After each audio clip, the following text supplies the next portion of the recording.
Shalom Bapak Ibu Saudara semuanya dan shalom juga Bapak Ibu Saudara yang ada di Zoom ya kok ya. Ya. Ini kita pertama kali hybrid Bapak Ibu Saudara, tapi kembali aku mengundang Bapak Ibu Saudara yang ada di rumah-rumah yang tidak ada kendala koneksi, tidak ada kendala device, boleh ya kita sama-sama on cam biar sama-sama bisa lebih serius untuk menyimak perbincangan malam hari ini. Ya. Oke, pada malam hari ini kita kedatangan narasumber yang begitu luar biasa. Ya, pada malam hari ini seorang eksekutif vice president dari PT Bank Sentral Asia Tbk. Kita langsung sambut saja, ya kita panggilkan Bapak Hendra Tanumiharja. Silakan Pak Hendra.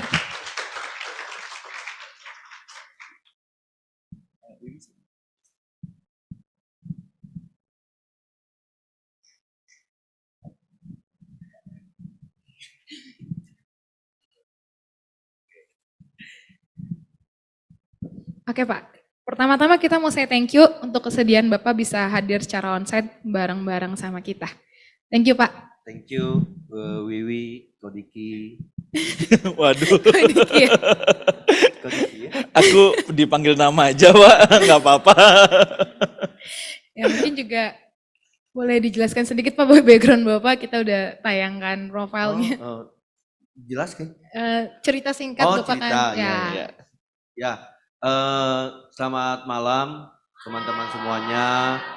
Saya tadi WA istriku, saya bilang kok gue merasa lebih muda lagi ya hari ini ya. Saya bilang. Saya karena saya merasa lebih tua jadinya gitu ya. Thank you ya Kodiki, tadi juga Kodwi ya.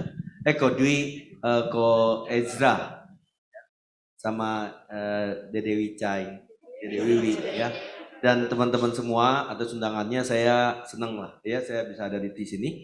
Mungkin sebelum mulai tadi perkenalan dulu ya. Ya saya Hendra Tanumiharja, teman-teman biasanya panggil saya dengan Hendratan, tapi saya memang Tan, tapi tolong jangan dipanggil setan ya, karena saya anak Tuhan ya. Jadi saya sekarang dipercaya untuk pegang divisi. Panjang lah nama divisinya, tapi kira-kira pokoknya divisi ini divisi yang saat ini ngurusin tentang pemasangan edisi, bukan pemasangan edisi. Kalau teman-teman punya toko, punya kafe gitu ya, ada edisi BCA, ada Kris BCA. Nah itu bisnisnya di tempat saya gitu ya. Jadi kalau nanti ada buka kafe mau perlu edisi, datanglah ke Halo BCA, jangan ke saya ya. Nanti Halo BCA urus untuk kasih ke saya gitu. Nah, saya di BCA sendiri masuk tahun 90 sebetulnya ya. Dari tahun 90, tadi katanya ada yang baru owe-owe gitu ya. Katanya tahun 90 saya masuk BCA sampai hari ini berarti ini tahun ke-33. Saya pernah sempat keluar dari BCA tahun 2006 sampai 2008, maka di CV saya tuh ada, saya pernah di Kalbe Pharma juga. Mostly sebetulnya karir saya itu teman-teman saya di HR dan training. Ya saya pernah di cabang, saya pernah di training center, lalu saya pernah ke HR di Kalbe, saya dipegang HR. Lalu saya pegang training lagi di BCA, terus pernah pegang perencanaan wilayah itu. Bagian dari pengembangan jaringan, jadi pembukaan cabang, pasang ATM gitu ya, networking, terus di tempat TWI, di perencanaan strategi, corporate planning dan strategi.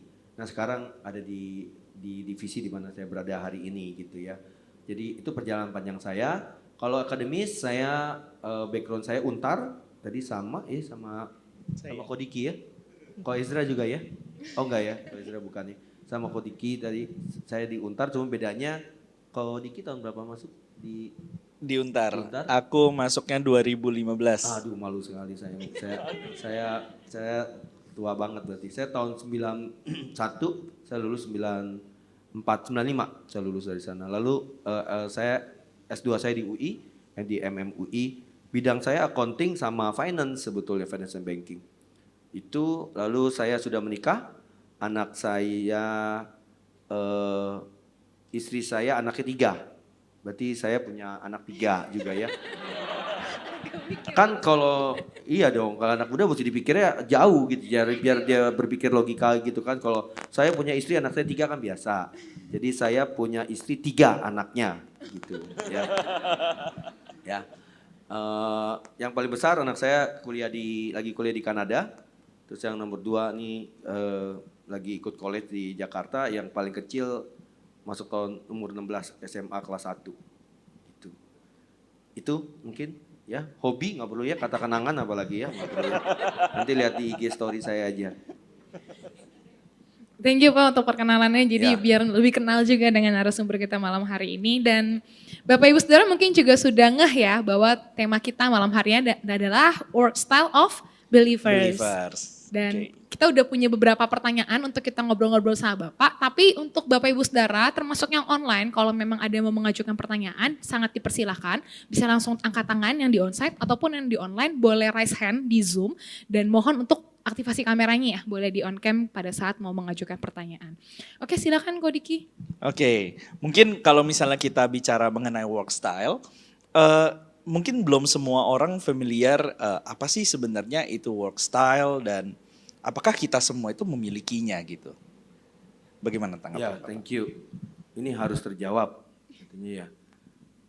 Sebenarnya yang bikin judul Wiwi work style saya juga nggak tahu ya sebetulnya. Tapi ditanya saya work style apa Pak? Emang dunia ini kadang tidak adil. Tapi kita ada di tengah ketidakadilan ini. Tapi percayalah pasti Tuhan selalu penuh dengan hikmat untuk memberikan nikmat pada kita. Jadi kalau saya, pemahaman saya ketika dibilang work style gitu, saya terus terang waktu Wiwi info saya gitu, Ko Diki ya, Ko Ezra ya, jadi Pak minta tolong gini, saya iya aja tuh, saya lupa lu tanya topiknya apa gitu. Mesti saya tanya dulu ya topiknya apa gitu, jadi saya iya aja gitu, iya begitu iya terus ditanya, nih jawab pertanyaan ini Pak. Baru saya mikir itu, saya udah iya lagi ya. Dan harus jawab katanya. Work style for me dalam pemandangan saya, teman-teman pasti sudah sering mendengar istilah lifestyle dong. Ya kalau kita terjemahkan dalam bahasa kita sehari-hari berarti pola hidup. Ya kan, cara kita hidup, pola hidup. Work style berarti cara kita bekerja, pola kita bekerja. Nah ketika bicara pola ini kan berarti kalau teman-teman lihat ya, pola itu membentuk satu model gitu dong, ya membentuk satu model.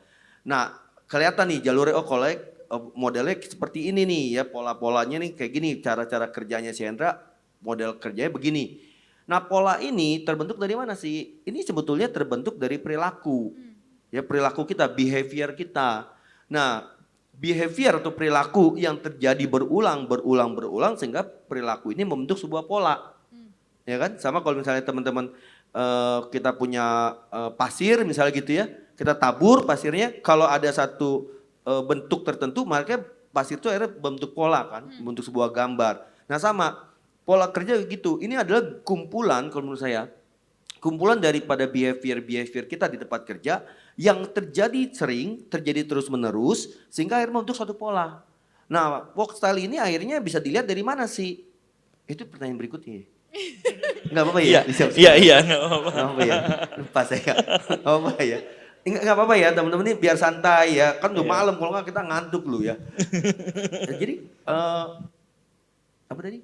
Work style itu apa aja sih gitu ya? Nah work style itu akhirnya macam-macam kalau saya lihatnya. Ada yang work style di dalam mengambil keputusan. Jadi pola seseorang di tempat kerja ketika dia mengambil keputusan. Ada work style ketika dia berinteraksi ya dengan orang lain. Ada work style dalam konteks komunikasi, ya kan? Cara dia berkomunikasi, ya di tempat kerja. Ada work style dalam konteks misalnya work style dia ketika under pressure, work style dia ketika dia belajar sesuatu yang baru. Bagaimana cara dia belajar? Work style dia dalam mengerjakan tugas. Ada yang kerjaan tugasnya modelnya serial. Maunya A dulu, habis A baru B, B baru C. Ada yang A, B, C langsung mau sekalian, tapi nggak berhasil semuanya, ya kan? Ada yang A dulu selesai, B selesai, C baru gitu kan, serial. Ada yang paralel, ada yang multitasking, ada yang single task. Nah, itu dia work style sebetulnya kan. Jadi, yaudah itu dulu deh. Nanti kamu yang saya bawel soalnya. Ya. Oke, pertanyaan berikutnya nih. Ya. Tadi kan Pak Hendra ada sempat katakan work style itu misalnya ketika gaya kita ketika kita berada dalam tekanan, Ya. ketika kita berada dalam pengambilan keputusan. Ya. Nah, sebenarnya gimana sih Pak caranya kita supaya kita tahu nih kita tuh termasuk orang dengan work style yang seperti apa gitu. Ada tipsnya nggak nih Pak? Oke, tadi sebenarnya mau jelasin ini juga nih. Jadi work style itu kan behavior ya, perilaku. Nah, ini sebenarnya kalau Diki punya ilmu, saya cuma dikit. Beliau kan psikologi ya. Kan work style itu ya, betul ya Kodiki ya. Work style itu kan datangnya kan dari values sebetulnya, yang paling dalamnya kan values, tata nilai. Kita punya rangkaian tata nilai sendiri, personal values kita. Personal values ini keluarnya jadi sikap, jadi attitude, katanya gitu kata teman saya yang psikologi. Attitude itu baru jadinya perilaku, ya kan.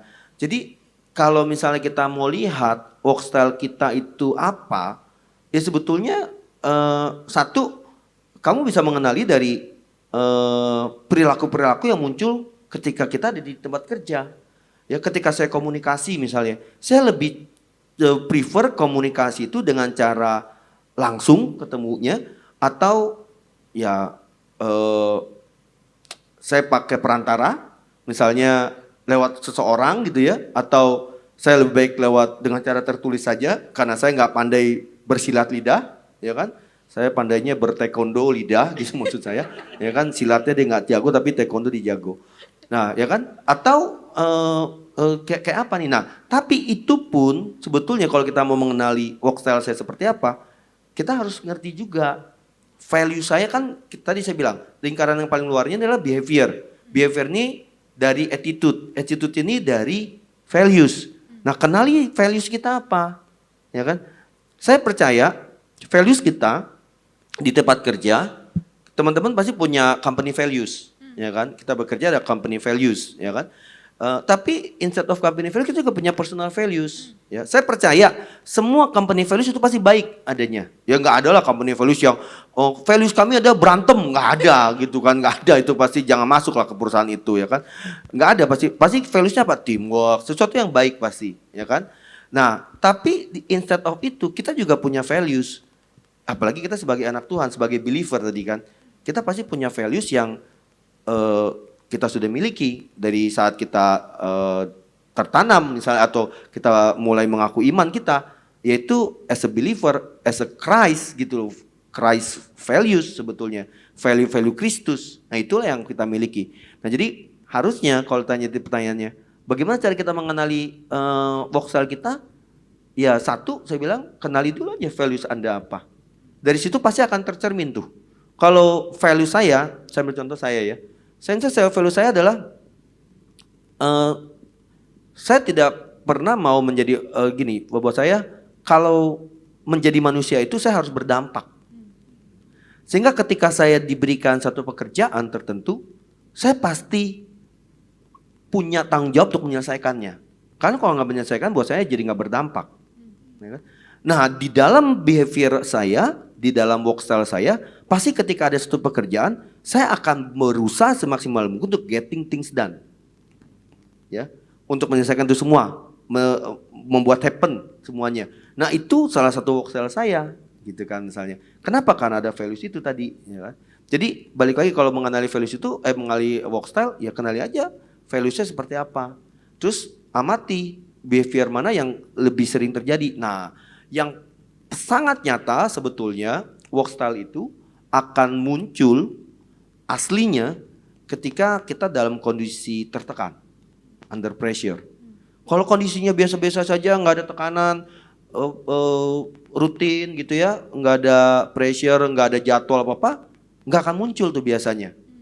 Tapi aslinya kita akan muncul ketika ada pressure. Ketika ada pressure maka asli kita akan muncul. Kita menjadi panik, kita menjadi tergesa-gesa, kita menjadi tidak bijak misalnya dalam mengambil keputusan, terus ngomongnya kita terlalu direct gitu kan, nggak ada santun-santunnya misalnya gitu ya. Nah, itulah aslinya biasanya muncul di situ kan biasanya.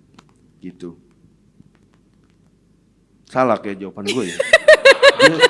Ini ujian sebenarnya Pak. Iya, saya jadi takut. Tapi untungnya udah dikasih makan tadi ya kalau Israel, jadi saya nggak apa-apa. Tapi Pak, kan menarik ya, menyambung dari yang tadi. Ternyata kan core-nya tuh dari values kan. Kalau kita bicara soal anak-anak Tuhan, itu kan sebenarnya basically kita harusnya punya value yang sama, yaitu value kerajaan Allah. Apakah artinya seharusnya semua anak Tuhan itu punya work style yang sama? Oke, that's a good question. Ini susah jawabnya ini.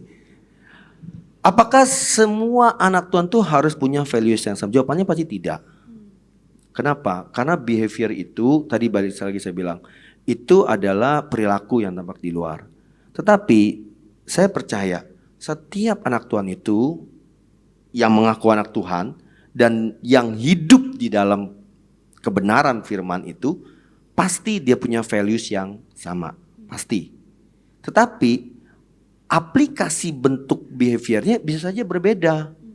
Kenapa? Karena itu tergantung lagi dengan hal-hal lain, kan gini ya. Diri kita, diri seseorang itu kan terdiri dari tubuh, jiwa dan roh, katanya, ya kan? Ya, rohnya percaya, punya iman, rohnya sama nih sekarang, punya belief yang sama, ya kan? Tapi jiwanya, ya ini kan bisa berbeda-beda. Yang tadi backgroundnya ada yang dokter, ada yang di hukum, psikologi, ya kan? Ada yang di ekonomi, itu pasti berbeda-beda.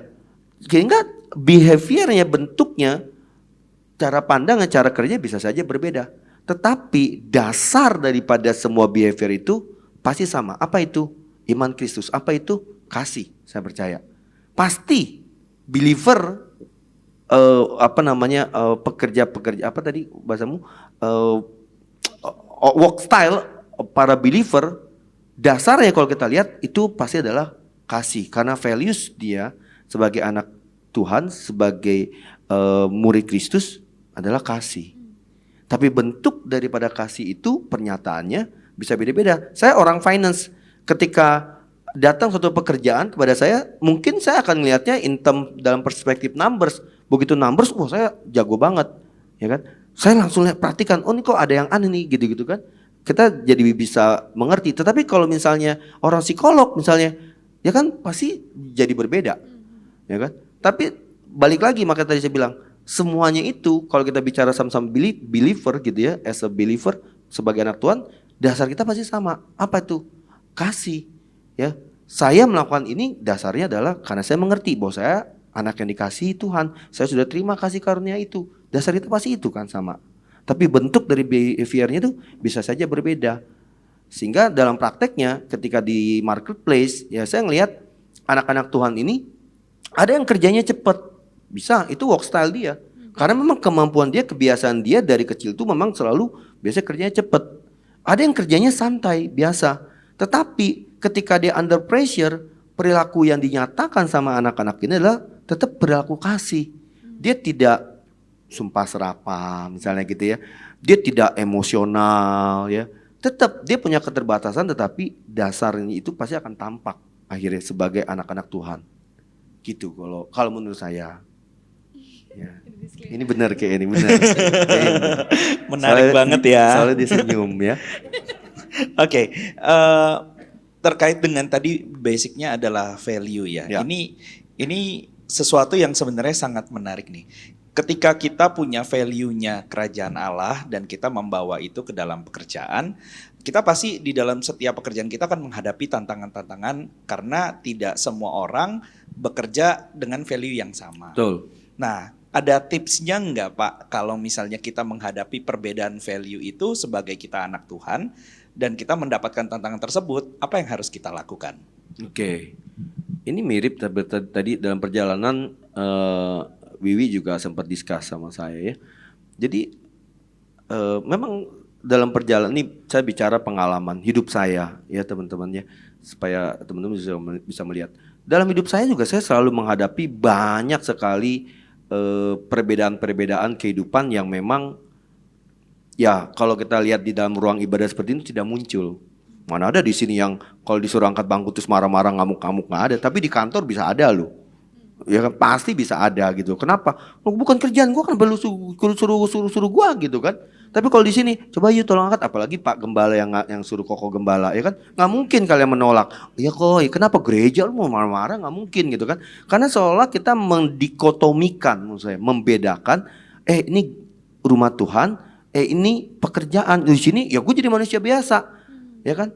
Saya ya wajar lah, namanya orang kerja marah-marah, ya namanya orang kerja males.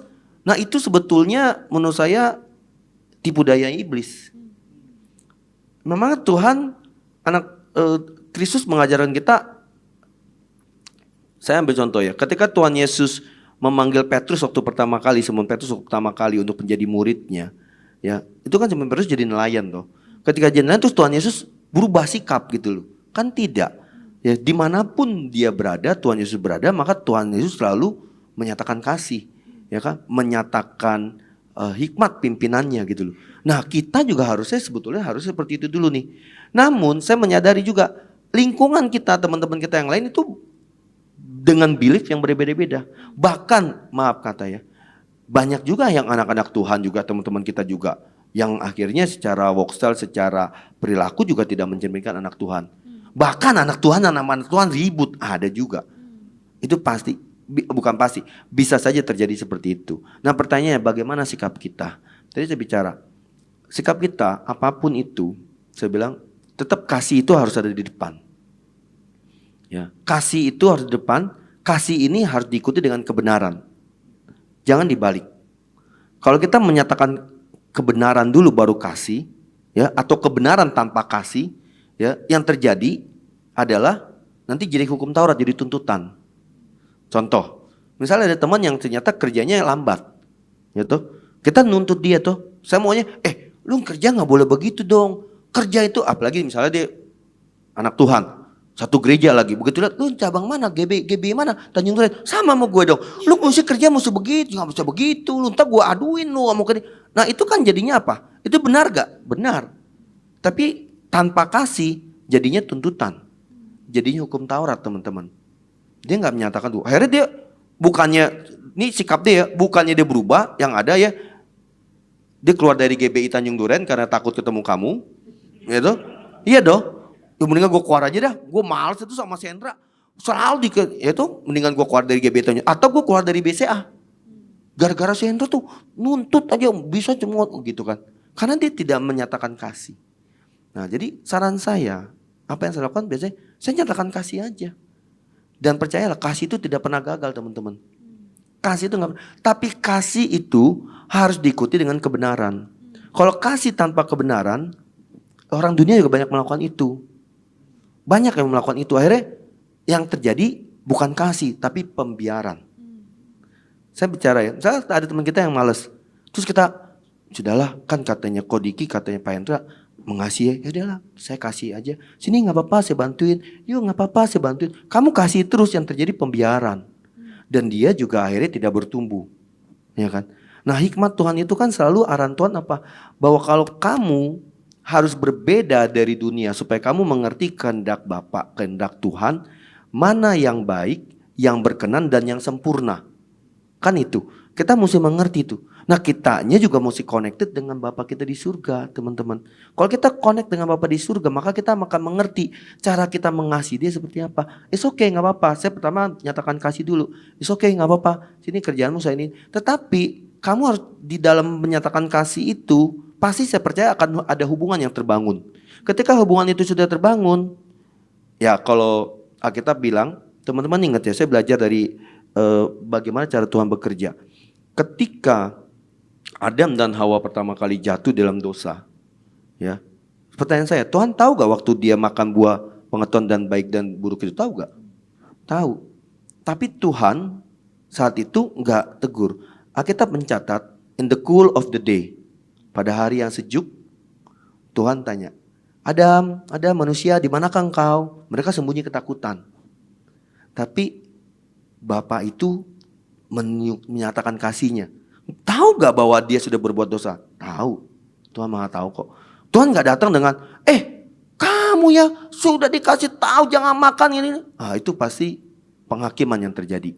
Nah kita belajar dari situ teman-teman. Ketika ada terjadi pembedaan-pembedaan seperti itu, ya, jangan menghakimi, tetapi bagian kita adalah nyatakan kasih. Namun tadi saya katakan, setelah kamu nyatakan kasih, kamu punya hubungan, baru nyatakan kebenaran. Nyatakanlah, teman-teman jadi, teman, kita ini kan sebagai anak Tuhan ya. Atau nggak usah anak Tuhan lah, kita ini kan bekerja juga menjadi bagian kita untuk bertanggung jawab untuk menghasilkan sesuatu buat perusahaan. Ya kalau saya sih ngelihatnya bahwa bagian saya sekarang adalah saya melakukan kewajiban saya karena saya sudah menerima hak saya gitu. Nah ini yang kita sampaikan ke dia, beri dia pengertian. Dan saya percaya teman-teman, kalau kasih sudah di depan, kebenaran akan mengikuti dan kebenaran itu akan bisa diterima dengan baik. Jadi prinsipnya adalah nyatakan kasih dulu aja. Jangan dimarahin gitu. Gitu kira-kira. Menarik banget nih. Ya. Berarti kasihnya di depan dulu baru kebenarannya jangan dibalik gitu ya. Iya. Oke. Nah, ketika kita menghadapi perbedaan tersebut ya tentunya kan kita menunjukkan kasih kita dulu nih kepada mereka-mereka ini ya. Nah, tapi ternyata bagaimana kalau misalnya terjadi orang teman-teman yang punya pemahaman berbeda tentang kasih itu. Sebenarnya kita melakukannya untuk kasih sebenarnya, tetapi mereka bertanggapan sebaliknya gitu. Bertanggapan sebaliknya maksudnya jadi mereka keenakan maksudnya. Iya. Oke. Balik lagi. Saya bilang apapun ya pernyataan kasih kita itu kan kalau saya bilang selalu gini, kasih ruang dulu buat dia. Kasih ruang. Kasih ruang itu artinya ada satu masa, ada satu waktu di mana memang bagian kita adalah menyatakan kasih. Ya. Nah, saya percaya tadi saya katakan kasih itu nggak pernah gagal. Kasih itu nggak pernah gagal. Ya. Setelah kasih itu kita nyatakan, maka kebenaran tadi saya bilang kebenaran itu akan mengikutinya. Jadi kita harus nyatakan kebenaran itu lewat apa sih? Kebenaran itu jangan dinyatakan lewat omongan saja.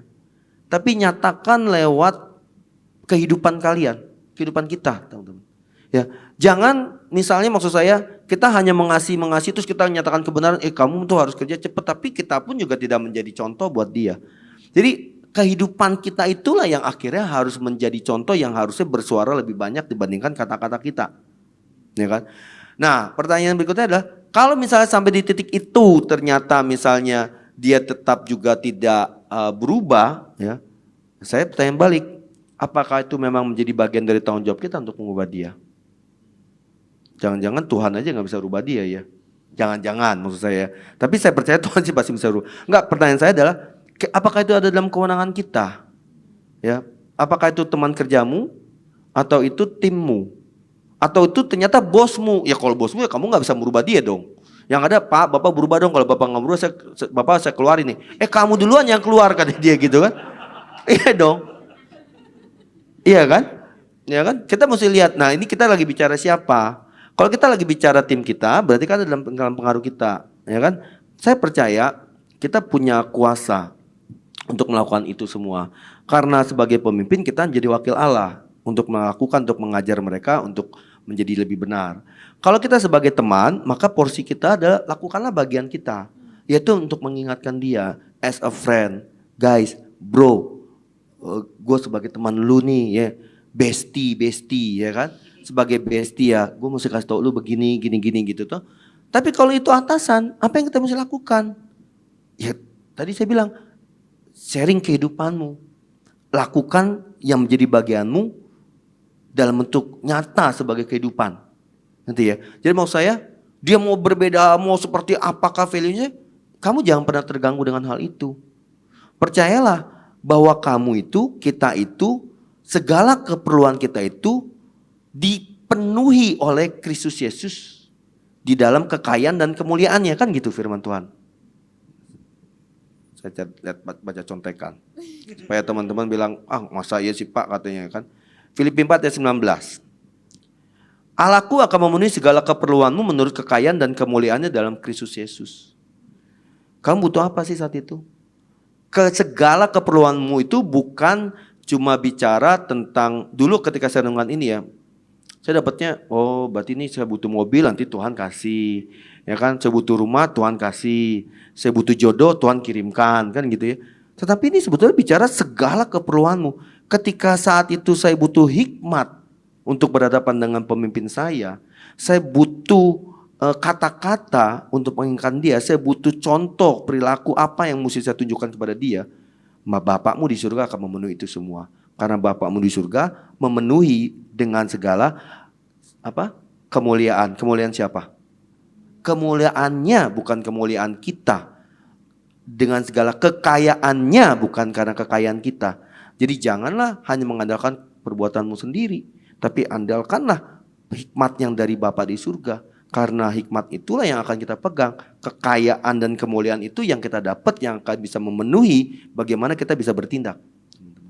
Jangan terlalu banyak mengusahakan. Nah, manusia itu menurut saya ya, kita itu kadang suka jatuh di dalam tipu daya iblis menurut saya. Kita akhirnya terlalu banyak mengusahakan. Nah, saya senang sekali makanya acara seperti ini ya, kita talk show sama anak Tuhan, saya sharing gitu ya teman-teman ya. Supaya kita bisa sama-sama melihat. Satu hal yang kita mesti ingat, kita ini harus berbeda. Karena firman Tuhan bilang gitu kok, ya.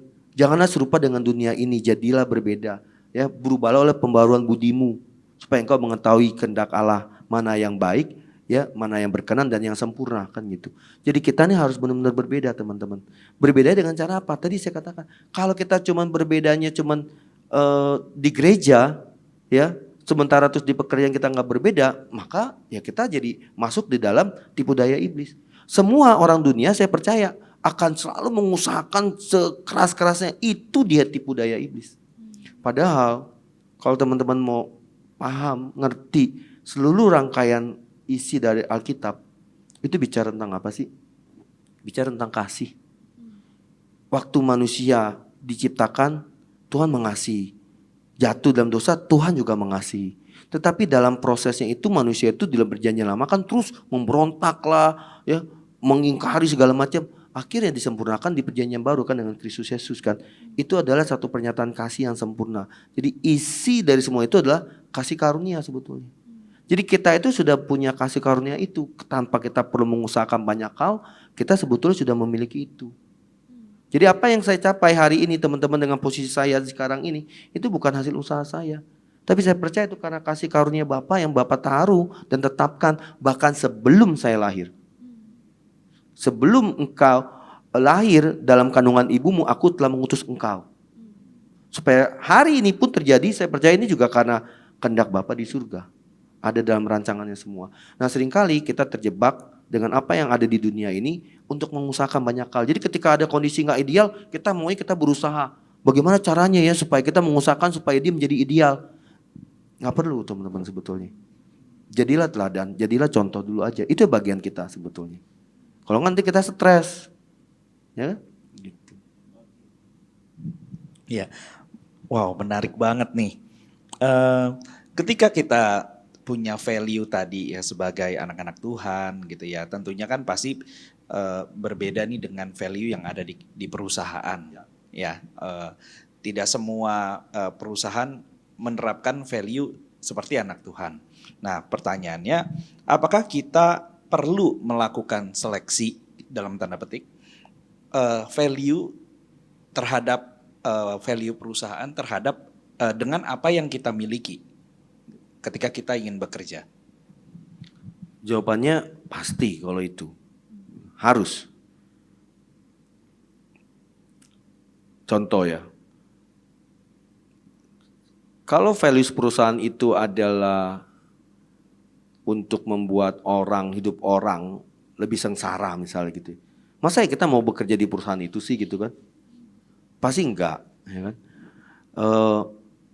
Ya itu kan ilegal, perusahaan-perusahaan ilegal lah maksud saya gitu ya. Misalnya apa ya, pelatihan buat teroris misalnya gitu ya. Misalnya ya kan? Training center, special training center for teroris gitu kan. Rekrutmen dari anak-anak, jadi kalian disuruh merekrut anak-anak dari anak-anak muda gitu ya. Bagian kalian adalah rekrutmen itu, orang HR tapi ngerekrut gitu kan. Tapi perusahaannya adalah untuk menciptakan teroris-teroris. Nah itu kan pasti kan bertentangan dengan values kita. Anda harus kerja di situ gak? Ya gak harus. Tetapi yang sering kali, itu yang saya temukan terus terang Kodiki itu adalah teman-teman itu biasanya kalau ngomong saya, pengalaman saya ya, Pak valuesnya gak sesuai. Kak, values-nya tuh nggak sesuai dengan value saya. Values yang mananya? Saya bilang gitu kan. Ya, Pokoknya nggak sesuai aja. Nggak, bagian yang mana yang sebetulnya nggak sesuai itu yang mana? Karena core values perusahaan pada umumnya itu pasti saya nggak bilang benar, tapi itu pasti baik. Saya contoh, values BCA apa? Sambil saya uji dia. Integrity, teamwork, customer focus, Jangan lihat continuous contekan of dong. excellence. Enggak. Oh enggak. Integritas, teamwork, customer focus, strategi striving pursuit of excellence. Jadi mengejar untuk menjadi lebih sempurna, lebih sempurna, lebih sempurna. Customer focus itu bicara melayani. Melayani itu kan nilai Kristen juga sebetulnya ya, kalau saya bilang customer focus, ya kan? Integritas. Itu juga ada kebenaran firman Tuhan, itu katakan iya jika iya, katakan tidak, ya kan? Kalau lebih daripada itu datang dari si jahat kan gitu, ya kan? Jangan kau suam-suam kuku kan gitu kan? Kalau mau panas panas, dingin dingin kan gitu kan? Kalau enggak lu dilepehin gitu kan katanya kan? Ya ini bahasa ini saya lah. Itu integritas sebetulnya kan? Kamu harus firm, ya kan? Teamwork, ya kasihlah sama manusia kan? Kamu harus saling bekerja sama, ya kan? Bahkan Paulus juga bilang, saya akan menjadi orang Yahudi ketika saya ketemu orang Yahudi. Saya akan menjadi orang Yunani ketika ketemu orang Yunani. Buat apa? Untuk menyatakan kebenaran, untuk menyatakan kemuliaan Bapa supaya mereka mengerti iman Kristus. Paulus bilang begitu. Ya kan, dia bicara teamwork kan? Striving for excellence, ya kan? Lakukanlah segala sesuatu seperti untuk Tuhan, bukan untuk manusia. Berarti kan sesuatu yang terbaik. Benar gak? Benar. Ya, nah balik lagi saya bilang tadi kalau pertanyaannya, kalau bertentangan dengan values Kristiani, gimana? Perlu seleksi gak? Ya perlu seleksi pasti. Kalau bertentangan, ya jangan dikerjakan, tinggal, ya kan? Values, tapi saya terus terang belum ketemu contohnya nih perusahaan apa gitu ya, karena saya nggak pernah kerja di perusahaan itu sih yang pasti. Tapi kalau misalnya mainly banyak perusahaan itu sebenarnya punya values yang benar, values yang sama gitu ya maksud saya. Tinggal bagaimana kita memandang values ini sebetulnya di dalam konteks kebenaran firman, ya kan? Seringkali kita cuma memandangnya dalam konteks sebagai tuntutan. Akhirnya yang kita lakukan itu balik lagi, kita mengusahakan aja. Aduh kok gue nggak bisa jujur ya? Ya kenapa kamu nggak bisa jujur? Karena hidupmu nggak penuh dengan kejujuran gitu loh, ya kan? Tapi kalau hidup kita penuh dengan kejujuran, maka kita melakukan kejujuran itu sebagai sesuatu yang biasa. Kamu nggak berjuang untuk melakukan itu maksud saya, ya kan? Kalau kamu hidupmu penuh kasih, maka ketika kamu melayani, kamu nggak akan merasa itu sesuatu yang sulit. Karena memang pada dasarnya kamu mengerti bahwa kamu sudah terima kasih karunia, dan kasih karunia yang kamu terima itu yang kamu alirkan buat orang lain, kan itu prinsipnya. Tapi prinsip-prinsip ini kadang kita nggak terima gitu sebagai anak Tuhan, sehingga akhirnya kita terlalu berjuang keras untuk melakukan hal itu. Nah, ujungnya adalah mengatakan value saya tidak sesuai dengan value perusahaan itu gitu loh. Karena mereka merasa kayaknya susah ya melakukan ini gitu loh. Tapi balik lagi, values itu kan kita bicaranya organisasi ya. Di dalam organisasi itu tentu pasti ada organ-organnya, itu orang-orang yang ada di dalamnya. Apakah seluruh orang di dalamnya itu mendemonstrasikan values perusahaan itu? Bisa saja tidak. Nah, bisa saja kamu berada di satu unit kerja yang bosnya, yang teman kerjanya, mungkin dia tidak menjalankan value sebagaimana yang ada di perusahaannya. Artinya bukan perusahaannya yang salah, tetapi orang di tempat kamu bekerja itu yang salah. Nah, di situ kamu tinggal, tadi saya bilang, connected dengan Bapakmu yang di surga, ya kan? Percayalah bahwa Roma 8:28 kan bilang bahwa segala sesuatu, bahwa Allah turut bekerja dalam segala sesuatu untuk mendatangkan kebaikan bagi mereka yang mengasihi Dia, ya kan? Kuncinya adalah kamu mengasihi Dia gak? Kalau kamu mengasihi Dia, percayalah, Bapakmu di surga itu akan mengerjakan segala sesuatu, termasuk pemimpinmu yang tidak beres tadi itu, Dia akan ubahkan, ya, Dia pasti akan ubahkan. Nah, cuman seringkali kita mau ambil ininya, ya. All things work together kita mau ambil, tetapi kita lupa bagian yang belakang ini, yaitu bagi mereka yang mengasihi Dia. Kamu mengasihi Dia gak? Kalau kamu gak mengasihi Dia, bagaimana kamu mau klaim bahwa all things work together? Kita maunya all things work together, tapi saya bukan orang yang mengasihi Tuhan. Nah, kita harus hidup dalam menjadi pribadi yang mengasihi Tuhan. Maka saya percayalah, anak yang mengasihi Tuhan itu pasti selalu punya, istilahnya kalau orang dunia bilang akan selalu ada solusi, akan selalu ada jalan keluar buat dia. Gitu. Karena tadi firman Tuhan itu jelas kok. Ya, Allah turut bekerja dalam segala sesuatu. Gitu. Oke. Bosmu kan segala sesuatu juga. Ya kan? Bener sih. Aku mau bantu Bapak kasih real case contoh tadi Pak, Ya. kan susah ya. Ini real case sih Pak. Jadi banyak yang cukup menghadapi perusahaannya mungkin belum jadi perusahaan besar, pembukuannya masih manual, lalu dimintalah bikin double book Ya. untuk pemeriksaan Ya. pajak. Dan sering dengar bahwa teman-teman sudah coba jelaskan, Pak Bu saya tidak bisa lakukan ini. Lalu Bapak Ibunya Oke. akan bilang, nggak apa-apa ini tuh normal, yang lain juga lakukan. Nah itu gimana Pak? Oke. Oh dia nanya, gue kira dia mau cerita. Tadi katanya, oh ini gini deh. Oke. Kamu percaya gak bahwa pekerjaanmu itu semuanya ditetapkan dari Tuhan? Ya kan? Bahwa karirmu semuanya sudah ada dalam rancangan Tuhan. Bahkan tadi saya bilang, bahkan dalam kandungan ibumu pun Bapak sudah menetapkan bagaimana jadinya seorang Wiwi ke depan. Kalau hal ini terjadi, ya saya ngomong praktikal saja. Ya, kamu kan punya values. Values kita adalah saya nggak boleh berbohong. Sebagai anak Tuhan saya harus hidup benar. Itulah nilai-nilai saya. Kamu harus teguh di situ. Harus teguh di situ. Tapi balik lagi, teguhnya dengan kasih di depan, kebenaran mengikuti. Bukan Bu. Gak bisa begini, ibu itu ya ibu ya penjudi, pembohong, pendusta. Udah selesai hidupmu, betul gak? Lalu ya katanya gitu kan. Ibu kayak begini saya laporin ya ibu. Wah kacau ibu baru tahu saya begini. Wah udah selesai hidupmu. Ya toh? Tapi nyatakan kasih Bu, saya mengerti. Mungkin ini buat orang-orang biasa. Tapi saya gak bisa melakukan ini. Jadi saya minta maaf. Mungkin kalau ibu tetap memaksa, bolehlah minta tolong teman yang lain yang melakukan. Saya tidak bisa karena ini tidak sesuai dengan keyakinan nilai-nilai yang saya yakini Bu. Oh kalau gitu kamu nggak usah kerja di sini, besok keluarlah. Saya tidak bermaksud mengundurkan diri sih Bu, tapi kalau memang itu menjadi keputusan ibu, ya saya nggak bisa juga berbuat apa-apa. Teguh saja di situ menurut saya. Dan saya percaya teman-teman, Bapak itu selalu akan memberikan pertolongan. Dan percayalah, dalam hal ini pun Bapak hadir bersamamu. Percayalah, Bapak akan tetap hadir bersamamu. Saya bisa salah mengambil keputusan. Ketika saya, ini bagus pertanyaan. Waktu kamu masuk ke perusahaan itu, pertanyaan saya, kamu tanya sama Bapakmu di surga gak? Kamu tanya sama wakil Bapak gak? Pak Gem ini loh, ya kan? Mungkin Bapak soalnya kan, Kogem ini kan, Kogembala ini tuh. Ya kan, sama Kogembala ini tanya gak? Kok gue ini dapat tawaran, pekerjaan, gajinya luar biasa kok. Berapa? Luar biasa dah pokoknya lah gitu loh. Tapi disuruh begini kok, kira-kira gimana? Nah kamu tanya itu gak? Tanya gak kepada wakilnya Bapak di surga ini loh, wakilnya Allah ini loh. Ya Kogem ini kan sebetulnya kan. Tanya gak? Kalau kalian gak pernah tanya terus tiba-tiba kalian masuk. Terus menghadapi hal seperti ini, kacau lah pikiranmu gitu kan. Menjadi gemuruh. Terus bingung lagi mau keluar takut ya kan. Baru ambil cicilan motor ya tuh. Iya habis ini dipecat bagaimana ya kan. Terus motor mesti ditarik malu-maluin ya kan. Baru pacaran baru jadi juga belum selesai, baru naktir 1 kali ya kan. Bulan depan bagaimana gak bisa taktir lagi. Nah kacau pasti pikiranmu.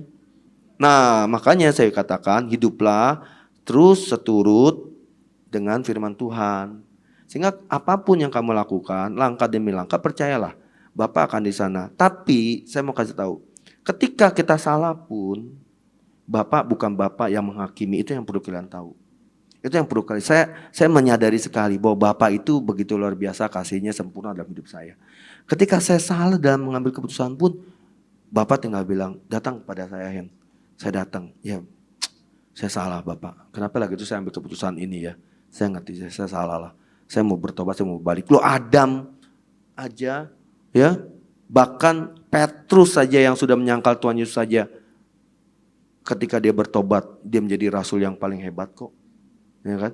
Apalagi kamu yang cuma salah mengambil keputusan, yang cuma lupa tanya Pak Gembala tadi, kok Gembala itu. Ya datang lagi, kok kemarin saya gini-gini, ya sudah. Nanti pemimpinmu, pemimpin rohani akan meneguhkan kamu. Firman itu akan meneguhkan kamu, teguhlah di situ. Bagianmu adalah tetap nyatakan kebenaran. Tapi saya katakan tadi, nyatakan kebenarannya harus kasih yang di depan. Jangan nanti ini orang sakit hati sama kamu. Itu ya, pokoknya gue gak mau lagi. Mulai hari ini ya, jangan pernah rekrut lagi orang Kristen. Apalagi dari GBI Tanjung Duren itu jangan pernah. Kan repot loh. Gara-gara kamu GBI Tanjung Duren di blacklist loh. Ya kan? Itu terlalu, apa ya hidup dibilangnya? Hidupnya melayang katanya gitu kan. Nggak membumi kan gitu katanya kan. Karena kalian gak nyatakan kasih. Salah nanti. Gitu, kalau aku bilang gitu. Teguh, nyatakan kebenarannya. Ya, jangan khawatir, percayalah pemeliharaan Bapak itu pasti ada. Tapi kasih tetap harus dinyatakan. Oke. Aku masuk contoh kasus lagi gitu ya. Tapi ini mungkin lebih ke personal issue, bukan personal aku sih, maksudnya yang anak-anak juga alamin gitu. Kan tadi bicara soal kita udah berusaha untuk pegang value dan lain sebagainya, lalu kita terjemahkan jadi behavior dan jadi work style. Mungkin ada orang-orang yang akhirnya terjebak pada, oh ini saya sudah kerjakan yang terbaik kok, oh ini saya sudah tulus kok, oh ini saya sudah maksimal kok, oh apa saja yang saya lakukan Tuhan berkenan kok. Dan akhirnya gak maksimal gitu pekerjaannya, tapi ketika diajak untuk improve akan berpikir ini sudah yang terbaik versi saya gitu ya. Pertanyaannya adalah, sebenarnya kan tadi ada orang-orang yang memang work style-nya lambat, work style-nya cepat. Apakah benar berpikir dengan cara seperti itu? Mungkin bisa di-mix juga dengan pengalaman Bapak sebagai manajemen di bidang HR pada saat itu. Mungkin banyak menangani kasus kepegawaian. Ada gak sih cerita-cerita, iya loh ini orang-orang anak-anak Tuhan nih yang sebenarnya berasa kerjanya udah oke. Menurut standarnya dia dan kebenaran yang dia pikir benar itu. Tapi ternyata di level atas memandangnya ini tuh batu sandungan gitu. Itu gimana? Dan kita mengidentifikasi kalau kita sampai lagi terjebak dalam pola pikir yang seperti itu tuh bagaimana? Berarti kitanya yang terjebak dalam pola pikir itu. Merasa diri benar, tapi padahal orang lain melihat itu tidak benar. Ya. Saya pernah punya pengalaman gini teman-teman. Saya nggak usah sebut cabangnya. Saya ada satu cabang di Indonesia. Ya karena cabang BCA cuma di Indonesia. Ya. Kebetulan di kantong Kristen. Di kantong Kristen. Performan cabang ini jelek bang. Bukan jelek lah. Terendah. Dari seluruh cabang itu terendah. Pemimpin sudah diganti-ganti. Nggak benar-benar terus. Sampai akhirnya saya penasaran juga ya. Saya lagi itu masih di bagian training. Terus akhirnya saya dikirim datang ke sana. Saya datang ke sana, saya bicara. Ternyata kuncinya kegagalan mereka adalah karena mereka nggak solid. Mereka ribut antara satu bagian dengan bagian yang lain. Terus ada bagian yang nggak peduli juga sama urusan keributan ini. Saya nemukan itu, terus saya ikutin mereka morning briefing. Biasa kan ada morning briefing ya. Wah luar biasa loh, namanya karena di daerah kantong Kristen. Jadi morning briefing itu, biasa kan morning briefing kan kita cuman kumpul terus ada briefing sebentar gitu ya. Kita nyatakan ini ya, gini bisa semua bisa kan gitu kan. Kalau ini enggak, kumpul nyanyi. Aku mengasihi Engkau Yesus dengan segenap hatiku gitu kan ya. Aku mengasihi Engkau Yesus dengan segenap jiwaku. Ku renungkan, wah panjang lah pokoknya. Terus selesai, habis selesai satu orang sharing, kasih cerita. Ya cerita gini. Oke makasih ya bubar, musuhan lagi. Nah sebelum bubar saya ngomong. Pak Indra mungkin ada ngomong, oh ya teman-teman. Ketika tadi lagu itu dilantunkan ya saya bilang, aku mengasihi Engkau Yesus. Siapa ya Yesus itu ya saya bilang. Kaget mereka. Pak, Tuhan Yesus maksudnya Pak. Saya tahu Tuhan Yesus. Saya bilang Tuhan Yesus. Tapi siapa Yesus ini sebetulnya? Yang di atas. Iya Tuhan Yesus Pak. Kalian paham gak? Tuhan Yesus itu bilang apa? Kasihlah sesama manusia. Seperti engkau mengasihi dirimu sendiri, kasihlah Tuhan Allahmu, ya kan? Nah, Yesus itu sebetulnya yang kamu bilang kasihlah Yesus itulah ya teman sebelahmu itu. Aku mengasihi engkau Yesus. Itu sebelahmu itu sebetulnya. Itu yang harus engkau kasih dulu daripada Tuhan Yesus yang tidak kelihatan. Bagaimana engkau mengasihi yang tidak kelihatan sementara engkau tidak mengasihi yang kelihatan? Oh, mereka kaget. Jadi mereka bingung kali ya, kok ini orang training dari Jakarta khotbah. Jadi ya, jadi khotbah tuh akhirnya saya khotbah kan saya kasih. Nah, kenapa? Karena mereka nggak menyadari itu teman-teman. Udah gitu sore izin. Selesai jam 5. Jam 4, Pak saya izin sama pemimpinnya. Kenapa? Ada ibadah di rumah saya katanya. Jadi saya harus izin.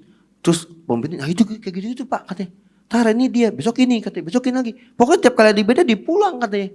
Dia gak peduli. Dia lebih mementingkan ibadahnya daripada ini. Nah teman-teman. Tadi pertanyaan kamu apa ya, jadi saya lupa. Gimana kalau sayanya ya? Terjebak, iya, kita Oh, terjebak oh, oh, kita terjebak di situ. Oh, kalau kamu terjebak di situ, ya harus ada orang lain yang menolongmu sih. Karena orang yang terjebak itu kan tidak tahu bahwa dirinya terjebak. Iya dong.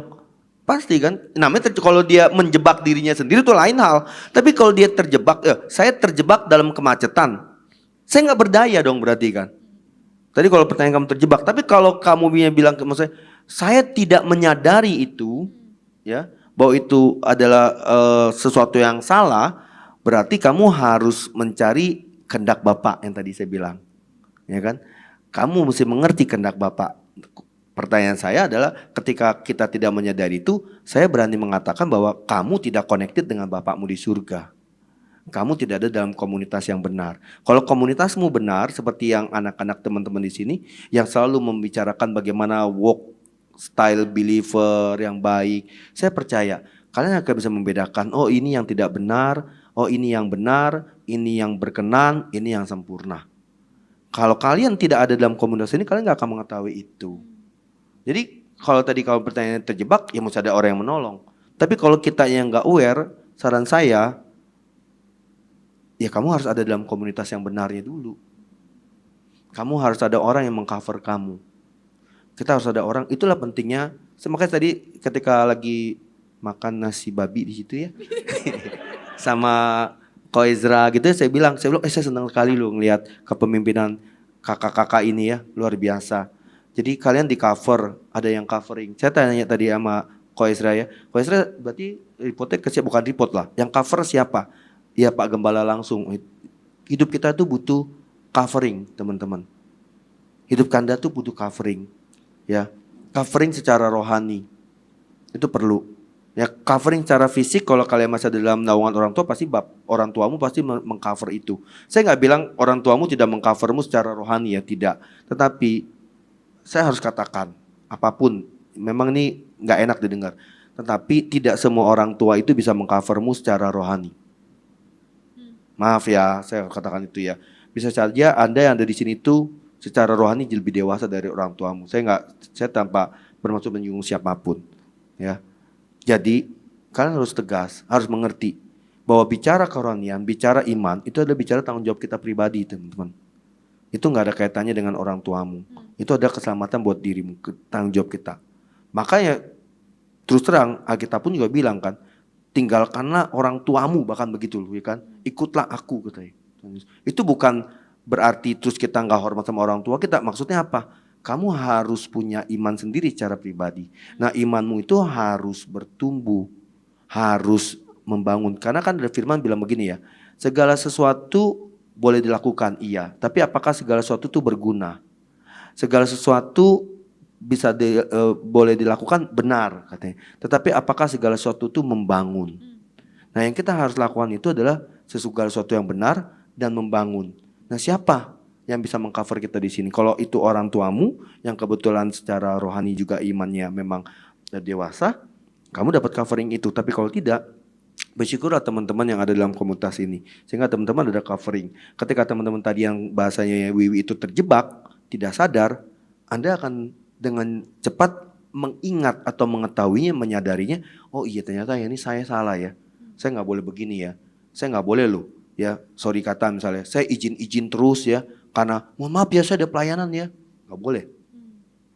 Kalau misalnya tadi Wiwi ngajak saya misalnya datang, Pak kita datang jam 5 Pak ya. Mungkin saya bilang, sorry Wi, saya jam kantor jam 5:30. Jadi paling cepat mungkin 5:30 saya harus meninggalkan kantor. Saya harus jadi teladan. Saya nggak akan lakukan itu. Tapi kalau saya nggak menyadari itu, komunitas itu akan menolong kamu. Pemimpin akan menolong. Gitu. Jawab gak ya? Jawab. Ya. Tapi sebelum kita lanjut, karena ini kan tidak terhentikan ya diskusinya. Mungkin teman-teman, terutama mungkin di onsite, mungkin ada yang mau nanya. Oh, saya kira komersial break dulu. Belum minum ya Pak Samuel. Mungkin teman-teman ada yang mau nanya tapi tadi sungkan karena diskusinya berjalan terus. Boleh raise hand aja ya langsung ya. Oke, itu garuk-garuk kepala ternyata. Oke, ada yang mau bertanya? Mungkin teman-teman baik yang di online maupun yang di onsite. Iya. Ada yang mau mengajukan pertanyaan? Di kamera Pak? Di kamera. Zoom. Di Zoom. Iya, kita nggak kelihatan. Mungkin nanti pada saat diskusi masih berlanjut, kalau teman-teman mau nanya, langsung aja ya dipersilakan untuk raise hand. Jadi jangan sungkan, karena mungkin nanti mikirnya ada sesinya khusus, nanti silakan diinterupsi aja gitu. Saya sharing dikit ya. Iya. Saya sharing dikit ya. Supaya teman-teman bisa diteguhkan lalu ke saya ini. Tadi tentang, contoh tadi misalnya bikin pembukuan ganda gitu ya. Ya itu kan ekstrim lah ya. Ada hal-hal tertentu di mana kita akhirnya suka dalam tanda petik itu terpancing untuk melakukan hal-hal yang menurut pandangan orang dunia itu sesuatu yang biasa. Ya biasa dong kalau kayak gitu ya kan, you boleh ini. Saya kasih contoh gini. Satu ketika ini pengalaman saya pribadi. Satu ketika saya kerja bagus. Saya kerja rajin semuanya. Nah orang kerja rajin itu kan biasa kalau pegawai ya kita ya, pegawai teman-teman. Pengennya kan satu saat ketika ada performance appraisal kita dinilai baik. Nah ketika performance appraisal saya dinilai bagus katanya. Wah Hen kamu bagus, ya bagus A lah gitu ya. Dapat A. Wah ya udah, oke Bu, makasih gitu ya. Besoknya saya dipanggil lagi. Hen, sorry ya, kamu kan orangnya ngertian, ya. Ini A ini kan terbatas. Kemarin saya kasih si B tuh kepada si, ya sebutlah namanya Bunga. Si Bunga gitu ya. Dia nangis katanya gitu ya. Aduh saya pusing lah ngadepin dia. Udahlah saya kasih dia A, kamu B ya gak apa-apa ya Hen ya. Kamu kan orangnya ngertian. Saat itu teman-teman, saya belum se-mature sekarang iman saya. Tapi saya mengerti bahwa pemeliharaan saya, bahwa Bapak memelihara dan saya punya Bapak yang memelihara dan berkemurahan dalam hidup saya. Saya bilang, ya udah Bu, nggak apa-apa, saya bilang. Dan hari itu, besoknya maksud saya, penilaian performa saya jadi B. Padahal saya secara kinerja bagus A. Ujung-ujungnya bonus saya juga ya hanya tertakar di B, bukan A. Berkat saya cuma di situ. Ya, itu satu. Yang kedua, setelah beberapa tahun kemudian lah, punya kejadian yang mirip juga teman-teman. Ya, udah kerja baik ya kan, kita kerja baik itu memang sudah tadi ya work style kita sebagai believer. Baik. Pada saat penilaian kurang lebih kata-katanya gitu. Tapi kata-katanya ya karena ini kan terbatas Hen. Ya kamu cuma dikasih B nih Hen gitu gini. Gimana ya Hen ya? Saya bilang ya sudah Pak nggak apa-apa. Dia padahal pemimpin saya itu sudah menyiapkan serangkaian alasan untuk mengargue saya kalau saya ngotot gitu kan. Saya bilang nggak apa-apa Pak. Dia kaget juga kan. Kamu yakin gak apa-apa? Iya, ini nanti pengaruh ke bonus kamu. Is okay Pak, gak apa-apa lah Pak. Saya tahu kok berkat saya datangnya dari Tuhan. Mohon maaf ya Pak, Bapak kalau Tuhan sudah menetapkan berkat itu dari Tuhan ya, saya percaya. Bapak pun juga gak bisa memutuskan berkat itu buat saya bilang. Pasti ke saya, oh iya benar juga. Iya oke. Ya udah gak apa-apa ya Nek, gak apa-apa Pak, saya bilang. Kira-kira 1 minggu atau 2 minggu kemudian saya dipanggil aja sama atasan saya. Hen, kemarin kan dikasih tahu kamu kan B ya. Ternyata waktu kita bawa ini ke direksi memutuskan kamu tetap dapat A. Berubah, teman-teman. Ada satu situasi yang berbeda. Satu situasi yang sama tetapi hasilnya berbeda. Yang pertama, situasinya sama-sama ada tidak ideal dong buat saya. Saya sudah berusaha baik tetapi kok nggak dinilai dengan baik. Itu situasinya samanya gitu. Tetapi respon saya sama, saya tidak memberontak. Saya menerima padanya. Hasilnya yang pertama nggak berubah. Saya tetap dapat B dan bonus saya tetap dapat B. Tapi hasil yang kedua berubah. Jadi A. Dan bonus saya dapat A. Apa yang saya pelajari dari sini teman-teman? Hasil yang pertama meskipun saya tidak berubah jadi A, hari ini saya tidak kekurangan makan. Saya tidak menjadi lebih miskin. Tidak ada kemiskinan itu menjadi seumur hidup saya gitu. Gara-gara dulu saya pernah dikasih B. Nggak ada. Saya bisa tetap jadi kepala divisi, bisa tetap jadi EVP hari ini. Ketika itu berubah jadi A, apakah saya menjadi lebih kaya? Tidak juga. Jadi satu hal yang pasti, Bapak itu mengerti segala keperluanmu. Dan dia akan mencukupkan sesuai dengan kekayaan dan kemuliaannya. Itu yang saya pegang. Bapak itu Bapak yang berkemurahan, teman-teman. Jadi, kalau kamu melakukan kebenaran, kamu jangan pernah khawatir bahwa ada sesuatu yang hilang dalam hidupmu. Percayalah, Bapak itu tidak pernah mengingkari janjinya atas hidup kita. Itu yang sebenarnya. Oke, menarik banget ya. Jadi kita lebih baik memegang value-nya tersebut yang benar di hadapan Tuhan daripada kita harus melanggar value itu demi mendapatkan sesuatu. Gitu ya. Ya. Oke. Nah, tadi dari kesaksiannya atau cerita dari Tapi ingat ya, itu mesti dibungkus dengan tadi saya bilang kasih. Kalau kamu tanpa kasih, nanti kamu jadi ahli Taurat, orang Lewi yang akhirnya ketika Tuhan Yesus menyembuhkan orang buta ya, orang lumpuh tuh yang di hari Sabat itu, dia kok hari Sabat kok nyembuhin orang, kan gitu kan, dihakimi itu karena dia tidak ada kasih. Tapi Yesus melakukan itu, Tuhan Yesus melakukan itu dengan kasih. Jadi pernyataan values kita, menyatakan kebenaran itu harus dasarnya adalah kasih. Itu yang penting. Otherwise kamu jadi batu sandungan, percaya saya. Oke. Di sini kemarin ini kita sempat lihat ya, ada sebuah studi yang mengatakan bahwa 19% dari rata-rata waktu pekerja itu terbuang dengan sia-sia, gitu ya. Contohnya mereka bisa menunda pekerjaan, mereka lebih banyak ngobrol dibandingkan bekerja dan sebagainya. Nah, bagaimana pendapat dari Pak Hendra ketika ini terjadi, tapi terjadinya ini di dalam anak-anak Tuhan yang bekerja? Pertanyaan yang susah. Akhirnya saya mendapatkan pertanyaan yang susah, saudara-saudara. Dan pada hitungan ketiga dia tidak bisa menjawab dan menyerah.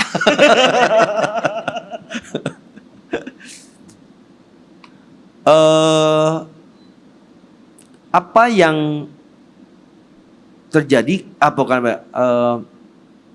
tadi pertanyaan kamu? Apa pandangan saya? Ya. Kalau ini terjadi pada anak-anak Tuhan? Ya. Ya tidak baik ya. Pandangan gini, sebenarnya mungkin lebih saya mau lihatnya gini sih teman-teman. Saya mengingatkan tadi yang saya bilang, kita harus jelas bahwa kita ini diutus, dipanggil ya untuk menjadi terang buat bangsa-bangsa. Itu yang harus kita pegang. Ya. Bahwa apapun yang kita lakukan itu sebetulnya itu harus mencerminkan karakter Kristus di dalam kehidupan kita. Kalau bicara kehidupan berarti mau di rumah kah, mau di gereja kah, di pekerjaan kah, di bisnis kita kah, maka karakter Kristuslah yang harusnya muncul. Kalau itu terjadinya justru termasuk di anak-anak Tuhan, ya artinya karakter Kristusnya tidak muncul di sana. Kristus itu, Alkitab mencatat ya, dia itu tidak pernah istirahat. Bahkan dibilangkan serigala punya liang, burung punya sarang, tapi anak manusia tidak punya tempat untuk meletakkan kepalanya. Artinya Tuhan Yesus itu bekerja, gue bilang 24 jam. Ya. Sampai ketika mau dipanggil, mau disalib sekalipun, itu Tuhan Yesus juga masih berdoa, ya kan? Berjam-jam sampai murid-muridnya juga tertidur gitu ya. Tuhan Yesus itu tidak pernah berhenti bekerja. Nah itulah karakter Kristus yang sebenarnya. Kalau ada anak-anak Tuhan seperti itu, sebetulnya anak Tuhan itu justru saya pertanyakan. Sebetulnya bukan saya pertanyakan lah. Artinya dia masih belum memahami bagaimana menghidupi karakter Kristus di tempat kerja. Nah saya ngeliatnya gini sebetulnya. Banyak kita yang akhirnya mendikotomikan, tadi saya katakan, dikotomi itu membagi dua. Seolah-olah ada satu tembok yang besar antara kehidupan pelayanan di gereja dengan kehidupan di tempat pekerjaan atau di bisnis kita. Nah, ini yang sebetulnya salah. Ya, bahwa kehidupanmu sesungguhnya itu adalah ya di marketplace ini juga kehidupanmu. Inilah ladangmu sebetulnya, bukan cuma di sini. Wah, kita bisa memuji Tuhan. Wah, pokoknya kalau bahasa roh itu paling kenceng lah, nggak pakai mic juga pokoknya paling kenceng gitu ya. Tapi ketika di kantor pun juga apa yang paling kenceng sendiri ketika tertawa terbahak-bahak, ketika ngomongin sesuatu yang nggak penting, ya, ngomongin yang tidak benar, ya, ngomongin yang sia-sia. Nah, dia paling kenceng tertawanya, bahkan dia memimpin itu misalnya ya. Artinya dia tidak memberi contoh atas itu. Nah, hidup kita, teman-teman, harusnya kita harus jangan memandang bahwa saya ini adalah pribadi yang berbeda ketika gereja dengan marketplace. Ya, justru tadi saya bilang sama Wiwi, buat kita ya yang melayani, saya sebutnya melayani di marketplace, itu challenge-nya sebetulnya lebih berat. Kenapa? Karena orang lain melihat kita 8 jam sehari, bukan 2 atau 3 jam seminggu. Tapi 8 jam sehari minimal. Dia lihat tuh perkataanmu gimana. Kamu ngomong tentang kasih. Kamu ngomong tentang kuasa. Ada gak perkataanmu? Ada gak kuasa di dalam perkataanmu? Ada gak kasih di dalam perkataanmu? Itu yang mereka lihat sebetulnya. Jadi jadilah saksi dan teladan terus buat Kristus dimanapun kamu berada. Gitu. Pertanyaannya susah sih memang sebetulnya. Tapi ya saya berusaha menjawab lah. Puji Tuhan ya. Nah, aku mau encourage. Nah, udah ada yang mengangkat tangan, silakan Koko. Silakan. Shalom Pak Hendra. Shalom. Kita udah kenalan ya Pak ya? Ya, Dwi kan ya? Iya betul. Iya. Iya Pak Hendra. Aku melihat Pak Hendra sangat berpengalaman gitu ya. Kita bicara soal work style believer gitu kan. Which is itu kita itu untuk menjadi work style believer itu pastikan proses Pak gitu kan ya, dari kita tidak mengerti, kita jatuh bangun gitu ya, sehingga kita bisa mendapatkan bahwa kita ini menghidupi bekerja seperti orang yang percaya sama Tuhan gitu Pak. Nah, saya mau bertanya sama Pak Hendra, dan saya mau belajar dari Pak Hendra gitu ya.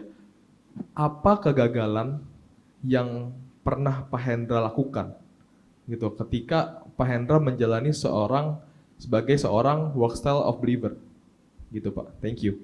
Thank you. Ini pertanyaan yang sulit dan biasanya hanya bisa disebutkan di dalam bilik-bilik pengakuan dosa.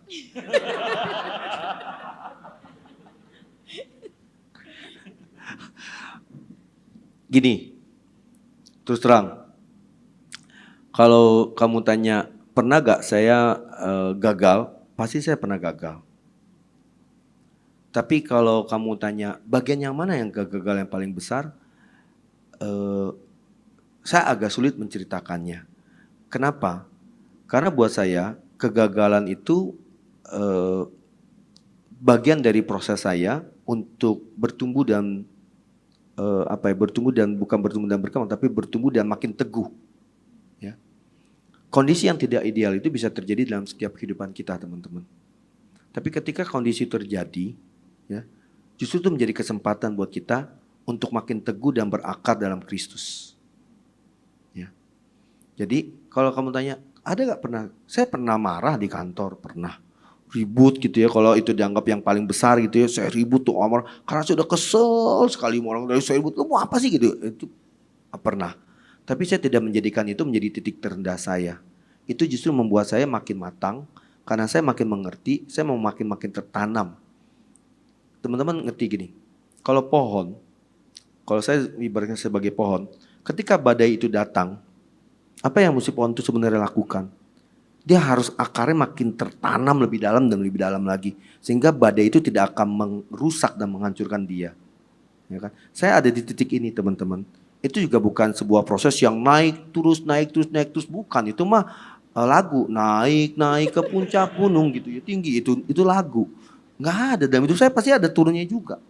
Tapi sama percis dalam sebuah talk show nih di dulu ya, saya di wawancara katanya, Pak Pak Hendra, apa sih titik terendah Bapak di dalam perjalanan karir Bapak? Saya susah menjelaskannya. Karena saya bilang, titik itu banyak titik yang mungkin saya merasa itu terendah. Tapi saya tidak pernah menjadikan itu titik di mana saya merasa gagal. Karena justru disitulah saya makin teguh di dalam firman. Nah, pertanyaannya yang penting adalah gimana cara kita bisa seperti itu, teman-teman. Saya mau kasih tip, bukan tip lah ya, ini sebetulnya kalau tip kan itu dunia lah, sekuler ya. Ini adalah kebenaran firman. Peganglah janji firman Tuhan itu dalam hidupmu teguh. Ya, Bapak itu mungkin bukan Mbak. Kita itu nggak dituntut untuk mengerti keseluruhan firman Tuhan. Wow, dari Kejadian sampai Wahyu itu enggak. Tapi saya tanya, adakah firman Tuhan, ayat firman Tuhan yang kalian pegang hari ini? Ada gak yang kalian hidupi hari ini? Nggak usah panjang-panjang, nggak usah jauh-jauh. Satu ayat firman aja yang kalian pegang. Saya sedang merenungkan banyak tentang Roma yang bawa segala sesuatu dari Dia, bagi Dia, untuk kemuliaannya. Saya lagi renungkan gitu ya. Jadi apapun yang saya lakukan ini sebetulnya dari Tuhan. Itu yang saya pegang. Nah, dari hari ke hari ketika kamu pegang itu, maka kamu akan menjadi makin teguh. Nah, ketika badai itu datang, ketika kamu merasa bahwa itu adalah istilahnya kondisi yang gak ideal dalam hidupmu, misalnya bos lagi marah apa segala macam gitu ya. Nah, di kondisi itulah kamu harus lebih banyak lagi makan firman sebetulnya. Ketika kondisi tidak ideal terjadi, ya kamu harus banyak makan. Nah, makan firman gimana Pak? Saya nggak bilang cuman renungkan firman. Aduh susah ya, lagi emosi, lagi marah, lagi kesel tuh renungkan firman. Buka Alkitab aja juga kesel. Mungkin Alkitab buka bak. Jangan juga terus dibuka bak. Yang mana yang kebuka itulah firman buat saya. Ya nggak juga gitulah. Ya kan itu kan pribumi. Hubungi, saya bilang, tanya teman sel, pemimpin selmu, tanya pemimpin gembalamu, Kak, tadi hari ini saya begini, kenapa ya? Oh ya, pemimpinmu pasti akan meneguhkan hidupmu, dia akan memberikan kamu firman, sehingga firman itu yang jadi peganganmu, gitu. Ya, jadi ambillah setiap kesempatan, pesan saya. Dalam kondisi-kondisi yang gak ideal, bahkan kondisi gagal pun, ambillah itu menjadi sebuah kesempatan untuk makin mengenal Kristus dan kebenarannya. Itu. Ya.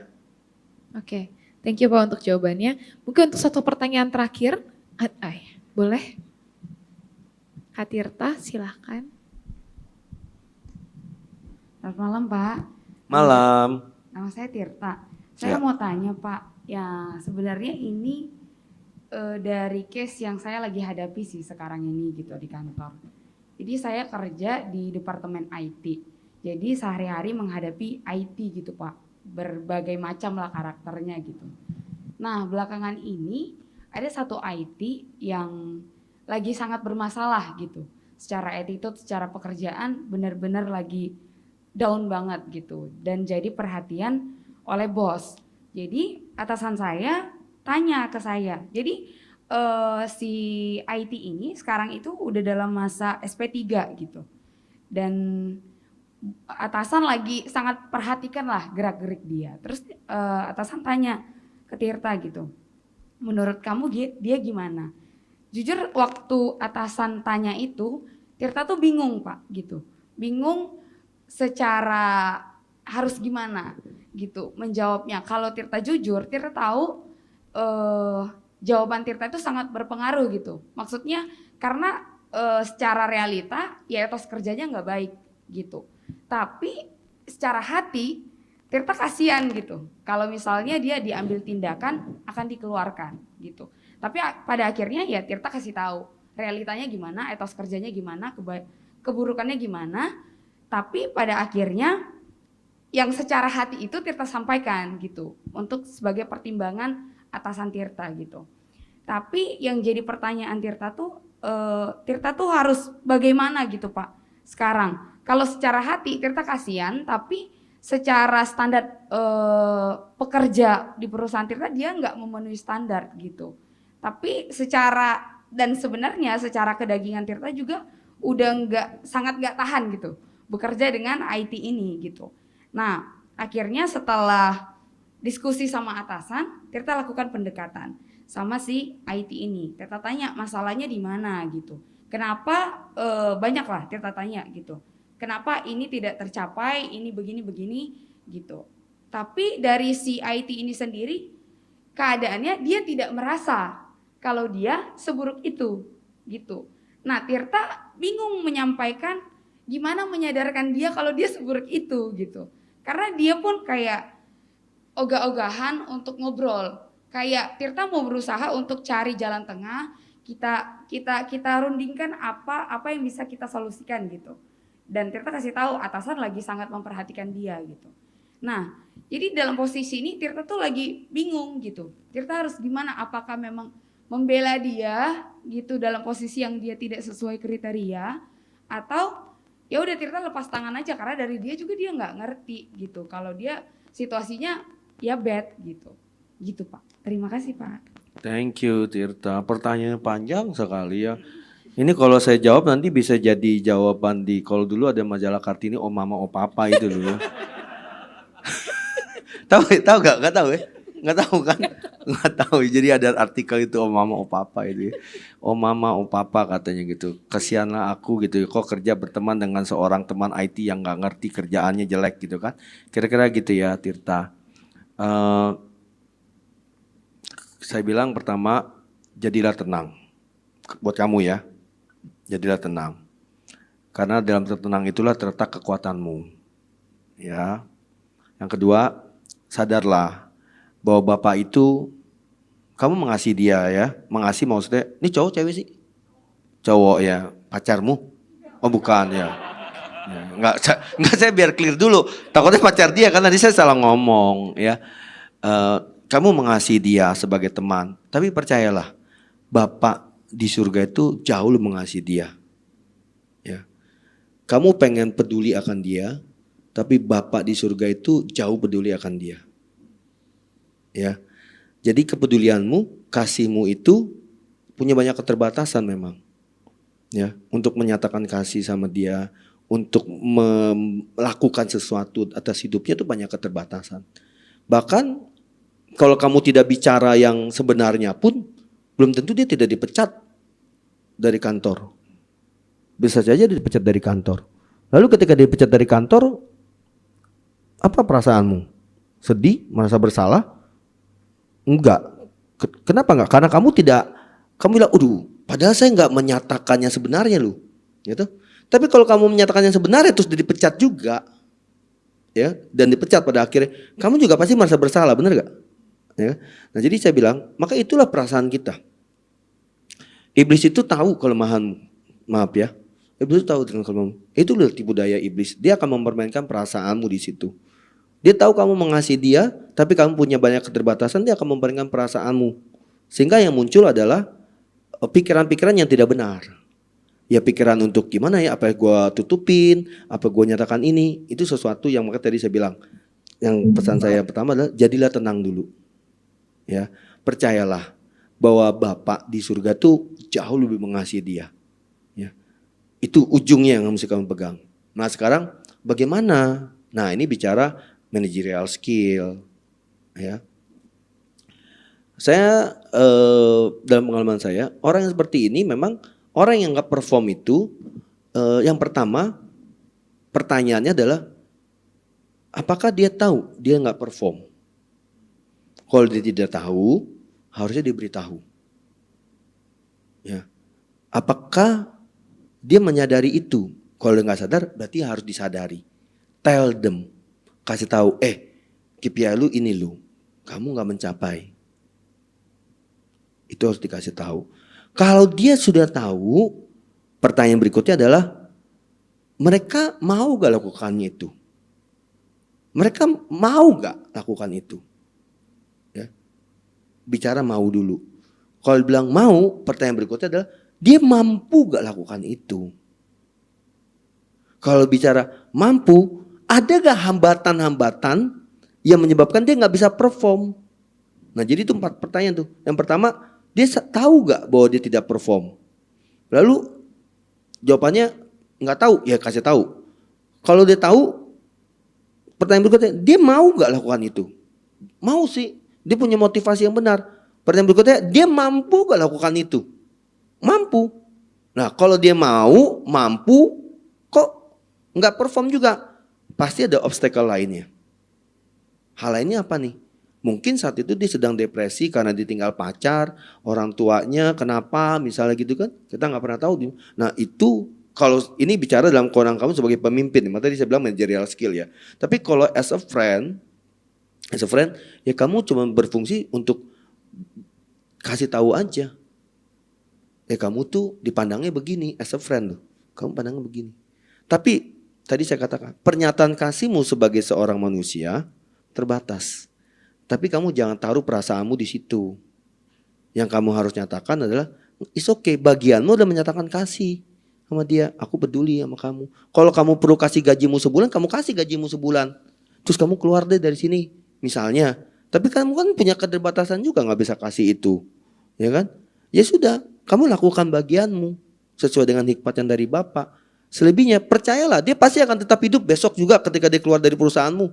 Nggak akan dibunuh diri, percaya. Misalnya sekalipun dia bilang, pokoknya mulai besok siapa Tirta ya. Tirta kamu tahu kalau ini dipecat saya akan bunuh diri. Biarin aja. Percayalah Bapak pasti akan melindungi dia. Kalau Bapak bilang akan menyediakan, Bapak itu Bapak berkemurahan kok. Dia akan memenuhi segala keperluannya sesuai dengan kekayaan dan kemuliaan dari itu. Saya bilang, pasti akan dicukupkan. Itu bukan bagianmu. Jadilah tenang. Itu yang penting. Yang penting dia buat dirimu. Gitu. Nah, seringkali kita tuh akhirnya menjadi tergopoh-gopoh, ngerti ya? Wah ini bagian saya menyelesaikan. Kamu bagian HR. Nah, berarti ini teman kamu dong, peer kan? Apa kepentinganmu untuk menolong dia? Hah?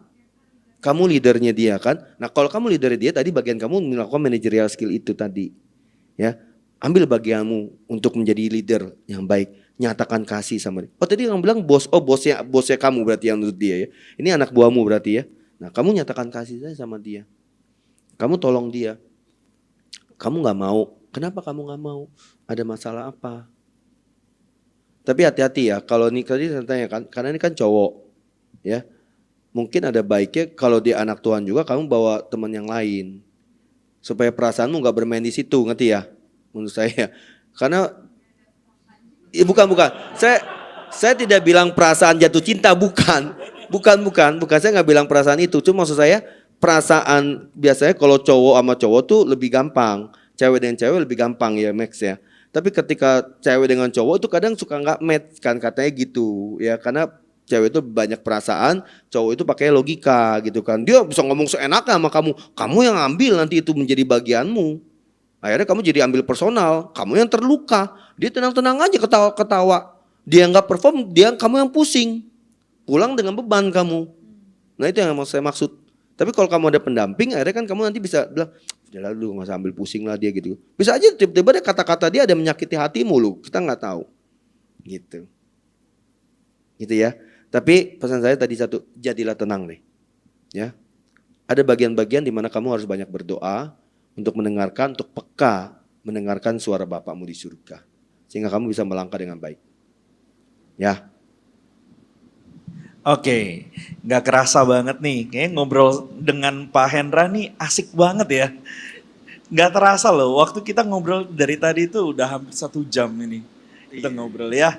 Oke, sebagai penutup, boleh nggak nih kita minta Pak Hendra untuk kasih closing statement kepada Sobat Prime baik yang ada di sini maupun yang ada di rumah.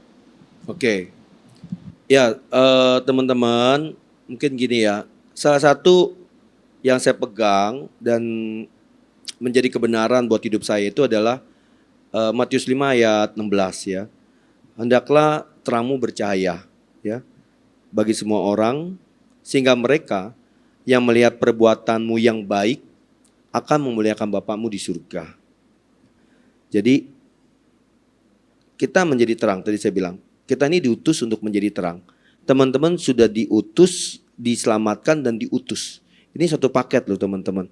Jadi keselamatan yang kita terima ini jangan untuk diri kita sendiri. Ya. Terlalu sedikit kata Tuhan Yesus kalau itu hanya untuk keluargamu, untuk kaummu, terlalu sedikit. tetapi kamu harus menjadi terang buat bangsa-bangsa. Ya, siapa sih bangsa-bangsa? Ya tentunya orang di mana kamu di sekelilingmu berada. Itu bisa saudaramu, bisa adikmu, orang tuamu, temanmu, bawahanmu, siapapun dia. Jadilah terang buat dia. Lewat apa? Lewat perbuatan baik. Perbuatan baik itu good things maksud saya gitu. Jadi segala sesuatu yang baik.